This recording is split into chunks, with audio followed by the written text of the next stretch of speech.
So, the next thing to happen on NXT, we get to the next match of the night. But before we talk about the next match, we got to talk about Roxanne Perez's team.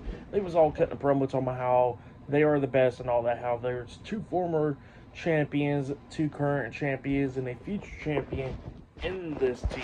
And they said they was going to be winning the main event tonight. So, yeah, that's what they was talking about there. But then we get to the next match of the night. It was the NXT North American Champion, Tony D'Angelo, with Channing Stacks, Lurenzo, Luca, Crusifino, and Adrianna Rizzo, the D'Angelo family at ringside, versus Nunzio with Tony Mamaluke at ringside. So yeah, Nunzio versus Tony D'Angelo in a one-on-one match. I think it was for the NXT North American Championship. I think it was. But yeah, we get to this match, and this match, it was okay. Nunzio actually hit like a famous off the second rope at one point, and he almost got the 3 count, but Tony barely kicked out at 2. Well, then all of a sudden, Tony Mamaluke was trying to give Nunzio the brass knuckles. It sucks that Big Guido was not there. Big Guido's not there at all. That would have been like the whole FBI right there. But yeah, he's not there tonight. Tony Mamaluke actually tries to give brass knuckles to Nunzio, but then all of a sudden the referee catches him. Well, while the ref is talking to Tony, all of a sudden we see, I think it was Luca that gives Tony D'Angelo the crowbar, I think, and then he grabs the crowbar and then he tosses it to Nunzio. Nunzio's all happy about it. The referee turns around, and Nunzio had to throw the crowbar down. Nunzio runs at Tony D'Angelo. Tony D'Angelo scoops him up, hitting a nice spine buster onto Nunzio, pinning him for the 3 count. So yeah, Tony D'Angelo defeated Nunzio tonight in a one-on-one match.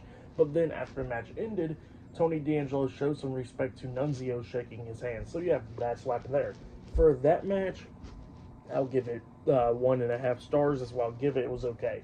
But yeah, it was great to see Nunzio in the ring again. Why not? But yeah, then after that, we see Shawn Spears and Brooks Jensen watching this backstage. And then Shawn Spears asking Brooks, is he hungry? And Brooks is like, yeah. And then Shawn was like, all right, meet me down there in Orlando next week, and we're going to get some Italian. So yeah, that's what he tells them after watching Tony D'Angelo and stuff. But yeah, then after that, we see like a segment from last week on NXT. Well, it happened after the show, I guess, where we see Lexis King and William Regal talking backstage, and they go their separate ways now. Lexis King walks away, and then all of a sudden, No Quarter Catch crew comes up talking to William Regal, and Regal was talking about how Lexis King is nothing like his father and all that. And then he looks at Charlie Dempsey and says that, are you going to be like your father? And Charlie tells him time will tell. And then William Regal says that, they need some NXT tags and titles around their waist with the other 2 guys. And he says that it's only one person's crew. It's everybody's crew. So yeah, that's what he tells them there. But yeah, up next will be the main event. It'll be the 10 women's tag team match up next on NXT. So yeah, I'll see you guys later. Till then.